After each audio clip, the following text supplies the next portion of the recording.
అరే మంచి స్పెషల్ తీవరా. పాత బాకేవో తర్వాత చూద్దాం. అన్న అమ్మ పొలం పనికి వెళ్ళి వస్తుంటే కాలుదారి కింద పడిందన్న, హాస్పిటల్ తీసుకెళ్ళాలి. ఓ 50 రూపాయలు కావాలన్నా. 50 రూపాయలు కావాలా? హాస్పిటల్ తీసుకెళ్తావు కరెక్టే, అక్కడ డాక్టర్లు చూస్తారు కరెక్టే, మందులు రాస్తారు కదా, మందులు కొనాలి కదా, మందులు కొనాలంటే డబ్బులు కావాలి కదా, అప్పుడు నా దగ్గర పరిగెట్టుకుంటూ వస్తావా? ఎంత కావాలో అడగరా?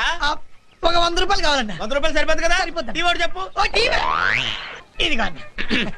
ఇప్పుడు హాస్పిటల్ తీసుకెళ్ళావు, మందులు రాసిచ్చాడు, కొన్నావు. మరి ఆ పేషెంట్ కి బిస్కెట్లు ద్రాక్ష పళ్ళు ఏవోటి కొనాలి కదా, అవి కొనాలంటే డబ్బులు కావాలి కదా, అప్పుడు పరిగెట్టుకుంటూ నా దగ్గరికి వస్తావా? నన్ను అడగరా? ఎంత కావాలరా? అన్న ఒక 200 కావాలన్నా. 200 సరిపోతా? సరిపోతా. 2 సిగరెట్లు తీసుకో. 2 సిగరెట్లు. ఇప్పుడు అమ్మని ఇంటికి తీసుకొచ్చావురా, ఇంటికి రాగానే మంచం మీద పడుకోబెట్టి కాఫీ టీ ఇస్తే సరిపోతురా? ఏదైనా బలమైన ఆహారం పెట్టాలి కదా. ఎంత కావాలో అడగరా తమ్ముడు? ఒక 500 కావాలన్నా. ఒరే అన్న నువ్వు నోరు తెరిచి 500 రూపాయలు అడిగితే ప్రస్తుతం నేను 5 పైసలు కూడా ఇచ్చే పరిస్థితిలో లేనురా. అదే అదేట్రా